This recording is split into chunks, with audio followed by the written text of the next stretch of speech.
ওরা এসে মহিলার 2 হাত ধরে জোর করায় ভরা মজলিসে দাঁড়া করে দিল। যখন কারো লাভ মেরে দাঁড়ায় বলে মুসা রে ওয়াজ বন্ধ কর, তাকায়া দেখ 2 নাম্বার মহিলা দাঁড়াইছে। মহিলাটা 2 নাম্বার না 1 নাম্বার। মুসা নবী কি জানে রতন সেনে কথা বলেন ঠিক কিনা? আজও দেখবেন আলেম ওলামা যখন সুদের কথা বলে, ঘুষের কথা বলে, একামতে দিনের কথা বলে, তাফসীর মাহফিলে হক কথা বলে, তাদেরকে কিছু লোকেরা ডাইরেক্ট বলে হুজুর আপনার ওয়াজ বন্ধ করেন, আপনার ওয়াজ লাইন সারা। যারা হুজুরকে বলবে হুজুর আপনার ওয়াজ লাইন সারা, হুজুরের ওয়াজ লাইন সারা না, তোমার জীবন লাইন সারা, তুমি একটা তার সেরা। আলেমদের হক কথা বলতে কোরআনের মাহফিলে বাধা দেবে যারা, আবু জেহেলের অনুসারী তারা। وقال الذين كفروا لا تسمعوا لهذا القرآن والغوا فيه لعلكم تغلبون। কাফেরদের স্লোগান কোরআন শ্রবণ করো না। যেখানে নবী মুহাম্মদ কোরআনের আলোচনা করবে, তিলাওয়াত করবে, ওই জায়গায় হট্টগোল সৃষ্টি করে তালি বাজাও শীষ দাও। যারা কোরআনের মাহফিলে হট্টগোল সৃষ্টি করে তালি বাজায় শীষ দেয়, বন্ধ করার ষড়যন্ত্র করে, ওরা হলো আবু জেহেলের অনুসারী। রাগ করতেছেন আপনারা? এই জন্য সাবধান সাবধান। কোরআনের গায়ে, আলেমদের গায়ে, মুসলমানের গায়ে হাত দিয়ে কোনো জালেম টিকে থাকতে পারবে না। চলেন, লম্বা করার কোনো সুযোগ নাই।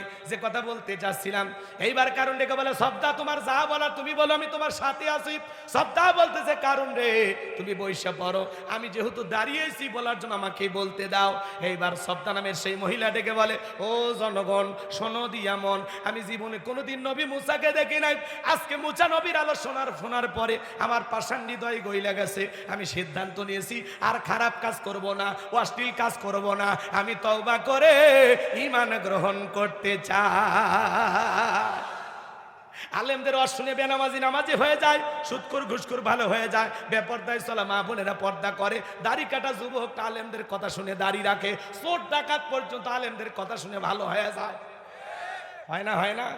হেদায়েত দেওয়ার মালিককে। বাংলাদেশের এক প্রবাসী লন্ডনে থাকে, বলে হুজুর শাড়ি পরায় বউ নিয়ে আসলাম, সেই বউ কিছুদিন পরে হাফ প্যান্ট পরা শুরু করছে।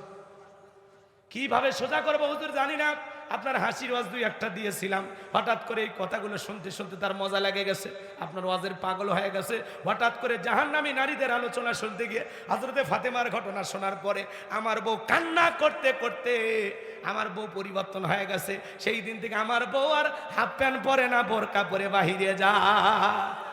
আপনি বলেন হুজুর খুশি হয় কিছু হাদিয়া দিয়ে, আমি দেওয়া লাগবে না, আপনার মাদ্রাসায় দেই। কথাকে বুঝতে পারতেছেন? এই জন্য মানুষের আলেমদের কথা শুনে অসংখ্য মানুষকে আল্লাহ পরিবর্তন করে দেয়। এই যে ডক্টর মিজানুর রহমান আজারি ভাইয়ের মাহফিলে এই যে লক্ষ লক্ষ তরুণ যুবকেরা কেন যায়? শুধুমাত্র আলেমদেরকে মহব্বত করে ভালোবেসে যায়। কথা বলে ঠিক না? আল্লাহ আমাদের কবুল করুন, জোরে বলেন আমি। গুড, সুবহানাল্লাহ। বেটা সর ঠিক আছে, তুমি বলতে থাকো। এদিক খেয়াল করেন, এদিক খেয়াল করেন আমার ভাইয়েরা। এইবার সবটা গোপন তত্ত্ব ফাঁস করে দিয়ে বলতেছে কারণ কেন লাফালাফি করে আপনারা জানেন। গতকাল রাত্রিতে কারণ আমার বাড়িতে গিয়েছিল, আমার 2 বস্তা টাকা দিবে বলে ওয়াদা করেছে, বিনিময়ে আমাকে এই কথা বলতে হবে। নবী মুসা দিনের বেলা ওয়াজ করে আর রাতের বেলা আমি সবদার সাথে রাত কাটায়। আপনাদেরকে সাক্ষী রেখে বলতেছি মুসা নবীর চরিত্র ফুলের চাইতে পবিত্র। ওই কারণ হলো আমি সবদার নিয়মিত ভক্ত। বলুন আল্লাহু আকবার। ওয়া মাকারু ওয়া মাকারাল্লাহ আল্লাহু খায়রুল মাকিরিন। খেলাকা যে গর্ত খুঁড়েছিল নিজের গর্তে নিজে পড়ে গেছে। লম্বা ইতিহাস, সংক্ষিপ্ত কথা। আল্লাহর পয়গাম্বার রাগান্বিত হয়ে বলে আল্লাহ যে সম্পদের বড়াই কারণ করেছে ওর সম্পদ সহ জমিন যেন কারণকে গ্রাস করে ফেলে। আল্লাহ দোয়া মঞ্জুর করলেন। কারণের সম্পদ সহ হাঁটু পর্যন্ত চলে গেছে বলে ব্যাপার না, দেহ শক্তি আছে উঠতে পারবো। মাজা পর্যন্ত চলে গেছে ব্যাপার না, এবার গলা পর্যন্ত যখন জমিনের ভিতরে চলে গেছে কারণ ডেকে বলে ও নবী মুসা ধন সম্পদ যা আছে সব তোমার আর তোমার আল্লাহ, তুমি নিয়ে যাও, জানটা ভিক্ষে দাও। নবী মুসা ডেকে বলে আল্লাহুস সামাদ, আমার আল্লাহ অমুখাপেক্ষী, আমার আল্লাহ কারো কাছ থেকে কিছু নেয় না, আমার আল্লাহ হলো ধনী, আমার আল্লাহ খালি দিয়েই যায়। সুবহানাল্লাহ। তোর ধন সম্পদ সহ জমিনে চলে যা, আর পৃথিবীর ইতিহাসে সাক্ষী থাক তোর মতো যারা সম্পদ জমা রাখবে আল্লাহ রাস্তায় খরচ করবে না, কঠিন কিয়ামতের ময়দানে তুই কারুনের কাতারে আল্লাহ তাদেরও বিচার করবে। বলুন আল্লাহু আকবার। আর একটু জোরে বলুন আল্লাহু আকবার। আমার ভাইয়েরা লম্বা করার কোনো সুযোগ নাই। সূরা তাওবার ভিতরে আল্লাহ বলেছেন যারা স্বর্ণ রূপা টাকা পয়সা জমা রাখে আল্লাহ রাস্তায় খরচ করে না, আল্লাহ বলেন তাদের জন্য রয়েছে আযাবের সুসংবাদ। এজন্য যাকাত দিলে ধনী ধন কমে না বাড়ে। ধনীর যাকাত দেওয়া ফরজ, গরিবের যাকাত খাওয়া ফরজ নয়। গরিব যাকাত না খেয়ে মরে যাবে, সমস্যা আছে। কিন্তু ধনী আপনি দিতে বাধ্য।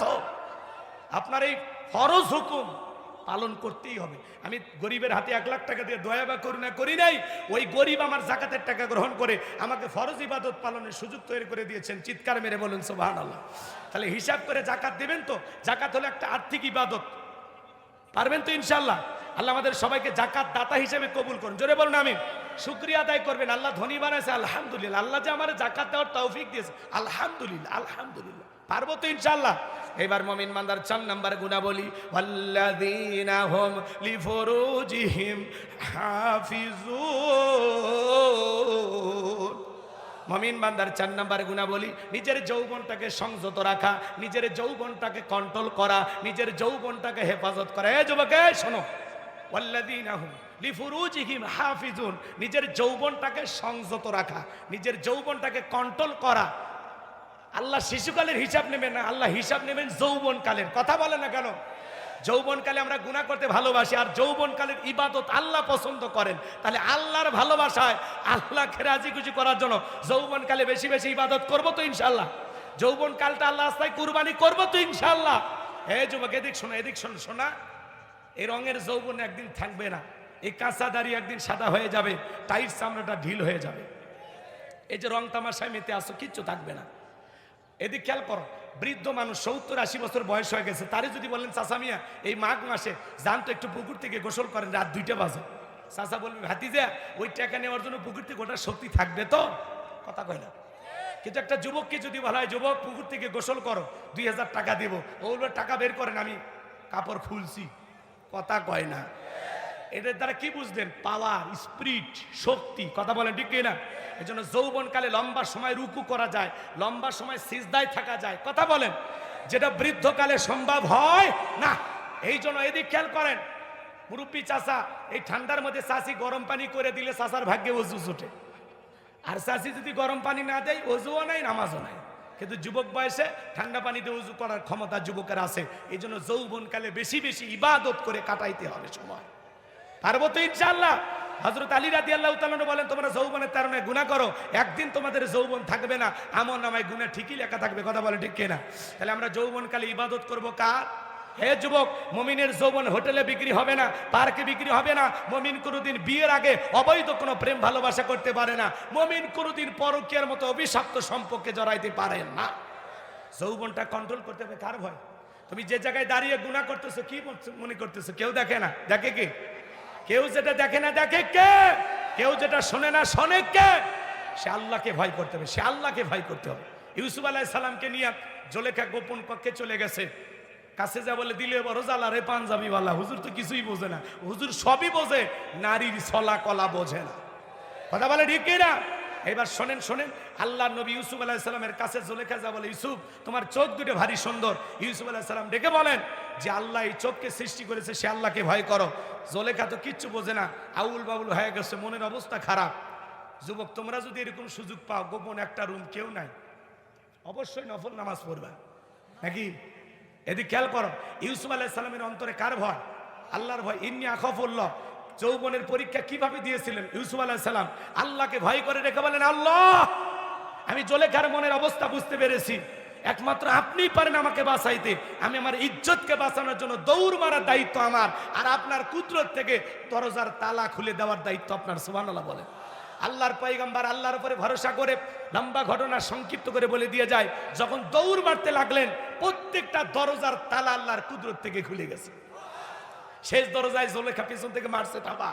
ইউসুফ আলাইহিস সালামের শরীরের জামা ছিঁড়ে গেছে। ইউসুফ নবী বলে জামা ছিঁড়ে যাই যাক, ইজ্জত দেওয়া যাবে না। আল্লাহু আকবার বলে। এইবার জুলেখা তাকায় দেখে শেষ দরজায় তার স্বামী আজিজ মিশর দাঁড়ায় আছে। কথায় আছে যেখানে বাঘের ভয় সেখানে রাত হয়। জুলেখা তার স্বামী আজিজ মিশরকে দেখা মাত্রই নেকা কান্নার অভিনয় শুরু করে দিল। কিছু কিছু মহিলা দেখেন না, কথা বলার আগে কান্দে দেয়, আমার দুনিয়াত কেউ নেই, কেউ নেতে বেঁচে আসো কে? হ্যাঁ আছে না, আছে না? কথা বলার আগে কান্দে দেয়, কথা বলার আগে কান্দে দেয়, চোখের পানি লাগেই থাকে, মনে হয় মোটর বসায় রাখছে। যার বউ কথায় কথায় কাঁদবেন, বুঝবেন ওর বইয়ের ভিতরে ভেজাল আছে। তোর চোখে এত পানি কে? পানি ফেললে যাই না মাঝে ফেলবি, আমার সামনে কে? কথা কন না। যার বউ কথায় কথায় কাঁদবে, ধমক দেবে, চুপে চুপ, কাঁদবি না। ঘটনা কি হয়েছে খুইলে ক। তোর কথাই যদি মনে হয় যে এই ঘটনায় কাঁদা উচিত, স্বামী স্ত্রী একসাথে জামাত করে কাঁদা হবে। কথা কি বুঝতে পারতেছেন? এই জন্য মা বোন যারা বসে আছেন, মা এত নেকামি ভালো লাগে না। কথা কয় না কেন? আপনি মিশে কান্দে কি মামলা জিত পেরেছেন, মেয়ে মানুষ কান্দে কান্দে একেবারে সব বর্ণনা দেয়, মানুষ মনে করে রে সব দোষ ছেলের, আর উনি ফিডার খায়। হ্যাঁ, মেয়ে কিচ্ছু বোঝে না। এই জন্য যুবক ভালো করে শোনো, জুলাইখা মিথ্যা ধর্ষণের অপবাদ দিয়ে বলে ইউসুফকে ছেলের মতো দেখতাম, আজকে সুযোগ পা আমার ইজ্জতের দিকে হাত বাড়াইছে, আরেকটু দেরি হয়ে গেল সর্বনাশ হয়ে যেত। এই কথাগুলো মিথ্যা কথা কাল্পনিক ভাবে বনাইয়া স্বামীর কান ভারী করিয়া ইউসুফ আলাইহিস সালামকে মিথ্যা ধর্ষণের আসামি বানাইয়া 9.5 বছর জেল খাটাইছিল জুলেখা। আজও পৃথিবীর জমিনে আলেমদেরকে মিথ্যা দর্শনের আসামি বানায়া জেলখানায় বন্দী করে যারা, ওরা হলো ডিজিটাল জুলেখা। কথা বলেন ঠিক কি না? আলেমেরা ধর্ষণকারী হতে পারে না, হুজুরের বউ বেশি বাচ্চা বেশি, কিন্তু কোন হুজুর ধর্ষণকারী হতে পারে না। রাগ করতেছেন আপনারা? কষ্ট মনের মধ্যে নেবেন না বাজান, অনেক কথা বলার ছিল, আমি আর যেতে চাই না। যুবক তোদের পা দুটো আগায় দে, আমি শোনা তোদের দুটো পা ধরে বলি, শোনো, পুলিশে ধরলে বাঁচবি, র্যাবে ধরলে বাঁচবি, কিন্তু কোন নারীর ছলনার প্রেমে, মায়ার জালে, রূপের জালে, মিষ্টি কথার ফাঁদে একবার যদি পাটা আটকে না কান্দেরি, সারা জীবন কেঁদে ওই বিষাক্ত কাল নাগিনীর সবল থেকে তোরা বাঁচতে পারবি না। ওরা ছেলেদের ভালোবাসে না, ওরা ছেলেদের মন নিয়ে ব্যবসা বাণিজ্য করছে। হ্যাঁ, তোমার টাকায় পড়াশোনা করবে, প্রতিষ্ঠিত হওয়ার পরে আরেকটা ছেলের হাত ধরে চলে যাবে, তখন বলবে কি ব্যাপার আমার এইভাবে ডস দিলা, এইভাবে আমারে ফাঁকি দিয়ে গেলে। বলে না, আমি তো এখন বোঝই কিছুদিন পর চাকরি পাবো, তোমার মতো রিক্সা চালকের বউ কি হব, কিন্তু তোরে হাড় ভাঙে পরিশ্রম দিয়ে মোবাইল কিনে দিলি, পড়াইলি, জামা কিনে দিলি, কি লাভ হলো? এখন যা গাঁজা খার গান গা, আজও প্রতি রাত জায়গা থেকে শেফালি পাওয়ার আশায় তুই যা রাত জায়গায় জায়গায় মরিয়া যাবো, তাও শেফালি আসবি না। অর্থাৎ বিয়ের আগে কোনো অবৈধ প্রেম ভালোবাসা করা যাবে। আজকে যুব সমাজের চরিত্র নষ্ট করছে এই মোবাইল। এই মোবাইলের ওজন কম, কিন্তু মোবাইলের মাধ্যমে পাপের ওজনটা অনেক বেশি। সারা রাত রুমের দরজা লাগাইয়া মোবাইলে অশ্লীল ভিডিও দেখে, উল্টা পাল্টা ভিডিও আছে না? না, অনেক কথা বলার ছিল বাজান, আমি আর সামনের দিকে যেতে চাচ্ছি না। কষ্ট হচ্ছে, কষ্ট হচ্ছে। তাহলে সর্বনাশ কি করছে এই মোবাইল? কথা বলে কেন? ও দেশে মোবাইল আইছে, চিঠি বন্ধ হইয়াছে, দিওয়ানা বানাইছে, পোলা মাইয়ার মনের কথা ভাসে বাতাসে। চলবে? বলবো বলবো? ও দেখো পোলা পানের মন বাদা ফেসবুকে এখন, মোবাইলে চ্যাটিং কইরা কাটায় সারাক্ষণ। এই মোবাইল পাইয়া দেখো মাদনের মাইয়া কি কাণ্ড ঘটাইছে, স্বামী সংসার আইকা নাকি পালাইয়া গেছে। 2 বাচ্চার মা, 4 বাচ্চার মা, স্বামী সংসার সন্তান রেখে পালিয়ে যায়। যেই নারী 2টা 4টা বাচ্চা রাইকা স্বামীর সংসার রেখে পালিয়ে যায়, ওটা নারী না, ওটা নারী জাতির কলঙ্ক, ওটা পাষাণী ডাইনি ছলনাময়ী বিশ্বাসঘাতক মহিলা। কেমনে পারলিস? কেমনে পারলি 2টা বাচ্চা রাইকা, 4টা বাচ্চা রাইকা কেমনে পারলি আর একটা পুরুষের হাত ধরতে? অভিশপ্ত নারী কোথাকার। এ কথা কর না কে? সমাজে এগুলো ঘটতেছে না? ঘটতেছে না? রাগ করে? এই পরকীয়ার অভিশাপে হাজারো পরিবার শেষ, সুন্দর জীবনটা, গোছানো জীবনটা এলোমেলো হয়ে যাচ্ছে। আল্লাহ নারী এবং পুরুষকে হেদায়েত দান করুন। এক হাতে তালি বাজায়, সব দোষ মহিলার, তোমার দোষ নাই। এই ছেলে, একটা মেয়ের 2টা বাচ্চা আছে, তার সাথে তোমার কেমনে যায়? তোর বোনের সাথে যদি তোর দুলে ভাই থাকা অবস্থায় কেউ তোর বোনের সাথে সম্পর্ক করতে চায়, মাইনা নিবি? তোর খালার সাথে, তোর ফুফুর সাথে, তোমার বোনের সাথে, তোমার মায়ের সাথে মানবে না তো? তো তাহলে তুমি যাকে ভালোবাসার জালে ভাসাইতেছো, ওটা তো কারো না কারো বোন, কারো না কারো মা। তো তোর একটু লজ্জা করে না? দুনিয়াতে কি মেয়ের অভাব আছে? কত মেয়ে আছে বিধবা, স্বামী পরিত্যক্ত, যা ওরে বিয়ে কর। কথা কয় না? আল্লাহ যেন আমাদের হেদায়েত দান করেন। কোন নারী সংসার করতেছে, স্বামী আছে, এই অবস্থায় খবরদার, খবরদার যুবক, নজর দিও না, নিজের নজরটাকে হেফাজত করো। কুল্লিল মুমিনিনা ইয়াগুদ্দুনা মিন আবসারিহিম, আল্লাহ বলে মুমিন পুরুষের দৃষ্টি থাকবে নিচের দিকে। আর তুমি সুযোগ পেলে বলো ভাবি যে চেহারা আপনার দেখে মনে হয় না যে আপনি 2 বাচ্চার মা। বিয়ে না হলে ভাবিটা কিসকারে রে বদমাইশ ছেলে, চরিত্রহীন কোথাকার। ভালো হয়ে যা তোরা, মানুষ হবি তো। কোন কোন যুবক আছে এদিকে খেয়াল করো, যৌবনের তারুণায় গুনাহ করা যাবে না। বিয়ের আগে অবৈধ প্রেম ভালোবাসা করা যাবে না। পিতা মাতার পছন্দের মেয়েকে বিবাহ করবেন কারা কারা হাত তুলে দেখা। যারা বিয়ে করেনি যুবক হাত তোল। বিয়ের আগে অবৈধ প্রেম ভালোবাসা করবে না তো ইনশাল্লাহ। পিতা মাতা পছন্দ করে বিয়ে দেবে যেখানে বরকত আছে, এই মা বাবার দোয়া আছে যেখানে কপাল খুলবে সেখানে। কথা কর, একা একা মাতবাড়ি করে বিয়ে করিস না, তোর ভালোবাসা আল্লাহ ভেঙে ফেলে দেবে। বাড়িতে এসে আব্বা উত্তর পাড়া লাকিকে আমি পছন্দ করেছি, রাজি থাকলে এক চাপুন না হলে দুই চাপুন। পিতা মাতা রাজি হয় না, পালিয়ে যা বিয়ে করে। 3 মাস পরে ফোন দিয়ে কান্দে, আব্বা আপনাদের কথা না শুনে ভুল করেছি। তুই তো ভুল করছো মানে কি রে যুবক, তোর জীবনটা নিজে জাহান্নাম বানাবি। এজন্য বিয়ের আগে কোনো ধরনের অবৈধ প্রেম ভালোবাসা করা যাবে। আল্লাহ যুবকদের হেদায়েত দান করুক, জোরে বলুন আমিন। ওদের সে টিকটক আসিয়া সব গেল ভাসিয়া, সিদ্দিক সোরা নায়ক হইছে আইডি খুলিয়া। ওদের সে টিকটক আসিয়া সব গেল ভাসিয়া, হিরো আলম নায়ক হইছে আইডি খুলিয়া। এই মোবাইলে হাই কি জাদু আছে ভাই, পোলা পান বুঝাছে, পড়ালেখা তুইলা রাখছে সপ্তম আকাশে। আর সামনের দিকে যাওয়া যাবে না। 4 নাম্বার, ওয়াল্লাযীনা হুম লিফুরুজিহিম হাফিজুন, নিজের যৌবনটাকে সংযত রাখা, নিজের যৌবনটাকে কন্ট্রোল করা। ওয়াল্লাযীনা হুম লিআমানাতিহিম ওয়া হাদিহিম রাউন। 5 নাম্বার, আমানত রক্ষা করা। এই জীবন যৌবন সম্পদ টাকা পয়সা সব আমানত, সময়টাও আমানত। কথা কয় না কেন? 5 নাম্বার আমানত রক্ষা করা, আমানতের খেয়ানত করা যাবে না। 6 নাম্বার, ওয়াদা প্রতিশ্রুতি রক্ষা করা। মুমিন মুখে যা বলে অন্তরে বিশ্বাস করে, কাজে তা বাস্তবায়ন করে। মুমিন কোনোদিন প্রতিশ্রুতি ভঙ্গকারী হতে পারে না। 7 নাম্বার, ওয়াল্লাযীনা হুম আলা সালাওয়াতিহিম ইউহাফিজুন। আল্লাহ বলেন যারা যত্ন সহকারে সালাত আদায় করে, আসর পরে মাগরিব পর্যন্ত মসজিদে মন টাঙানো থাকে, এদিক এদিক এদিক। আল্লাহ 1 নাম্বার সালাত দিয়ে শুরু করলেন, 7 নাম্বার সালাত দিয়ে শেষ করলেন। তাহলে সালাতের গুরুত্ব কম না বেশি? যত্ন সহকারে সালাত আদায় করবেন, শুধু একা নামাজ পড়বেন না, স্ত্রীকেও নামাজি বানাবেন, ছেলে মেয়েদেরকেও নামাজি বানাবেন তো ইনশাআল্লাহ। একটা পরিবারে 4 জন সদস্য সবাই যদি নামাজ পড়ে, ভালো লাগে না খারাপ লাগে? পৃথিবীর সফল বাবা তারা যে বাবা ছেলের হাত ধরে মসজিদে নিয়ে যায়, সন্তানদেরকে মসজিদমুখী বানাবেন। আজকের শিশু আগামীর বাংলাদেশ। ছোট ছোট বাচ্চা মসজিদে গেলে ধমক দেবেন না, খারাপ ব্যবহার করবেন না। খালি মসজিদের উন্নয়ন করবে, মাহফিল করলে হবে না, ইমানের উন্নয়ন করবে, কাজ করা লাগবে। ছোট ছোট বাচ্চা মসজিদে গেলে চকলেট দিবেন। ফেনী, নোয়াখালী, লক্ষ্মীপুরে যান, ওখানে লেখা আছে ছোট বাচ্চা মসজিদে আসলে চকলেট দেওয়া হয়। ছোট বাচ্চা মসজিদে গেলে চকলেট দিবেন। 40 দিন যে বাচ্চাগুলো জামাতের সহিত নামাজ আদায় করবে, 40 দিন পরে তাদেরকে গিফট দিবেন, উৎসাহ অনুপ্রেরণা দেবেন।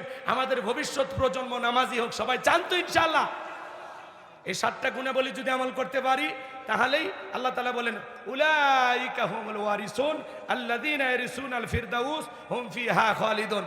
আল্লাহ রাব্বুল আলামিন বলেন তারা উত্তরাধিকারী হবেন জান্নাতুল ফিরদাউসের, সেখানে তারা চিরকাল বসবাস করবেন। আল্লাহ কোনোদিন জান্নাত থেকে বের করে দেবেন না। চিৎকার মেরে বলুন সুবহানাল্লাহ। কারা কারা এই 7টা গুণাবলী আমল করবেন হাত তুলে দেখান শেষবারের মতো। আল্লাহ সবাইকে আমল করার তৌফিক দান করুন। চিল্লা বলুন আমিন। সময় না থাকার কারণে খুব তাড়াহুড়ো করে আলোচনাগুলো শেষ করতে হলো। যুবকদের জন্য অনেক কথা, মা বোনদের জন্য বলার ছিল।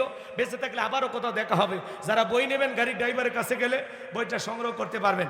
50 টাকা হাতিয়ে দিয়ে শেষ বিদে আমার বইটা স্মৃতি হিসেবে নিয়ে যেতে পারেন। সংক্ষিপ্ত দোয়া, আল্লাহুম্মা আমিন।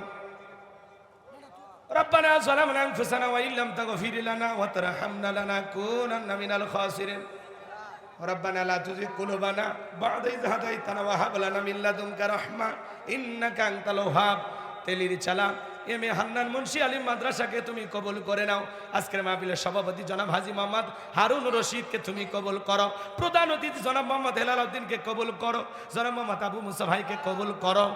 জনাব রাকিবুল ইসলামকে কবুল করো। অন্যান্য অতিথিবৃন্দ যাদের নাম আসলে কবুল করো। হাফিজ মাওলানা ইলিয়াসকে কবুল করো। আল হজরত মাওলানা ওসমান গনি, হজরত মাওলানা জাহাঙ্গীর আলম সহ আল্লাহ তাআলা তোমার গোলামদের কণ্ঠ তুমি দিনের জন্য কবুল করে নাও। আল্লাহ তাআলা সূরা আল মুমিনুন থেকে যে আলোচনা আমি তাড়াহুড়ো করে বলেছি, আল্লাহ বক্তা শ্রোতা সবাইকে আমল করার তৌফিক দিয়ে দাও। তামাম পৃথিবীর মুসলিম উম্মাহকে হেফাজত করো। ফিলিস্তিনি মুসলমানদেরকে বিজয় দাও। আল্লাহ বাংলাদেশের মসজিদ মাদ্রাসা কবুল করো। হক্কানি উলামা একরামদের কবুল করো। দেশি বিদেশি সকল ষড়যন্ত্রের হাত থেকে আমাদের প্রিয় মাতৃভূমি বাংলাদেশকে আল্লাহ হেফাজত করো। আমাদের পিতামাতা যাদের কবরে চলে গেছে মাফ করে দাও। রব্বির হামহুমা কামা রব্বায়ানি সগীরা ওয়া রব্বির হামহুমা কামা রব্বায়ানি সগীরা। আল্লাহ পিতামাতা যাদের বেঁচে হায়াত বাড়ায় দাও, পিতামাতার খেদমত করার তৌফিক দিয়া দাও।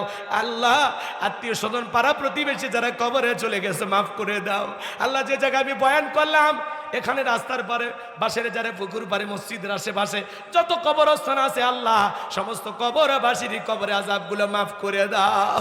আল্লাহ আমাদের জানা অজানা ছোট বড় গোপন প্রকাশের গুনাহগুলো মাফ করে দাও। ওই কঠিন জাহান্নামের আগুন থেকে আমাদের বাঁচাও।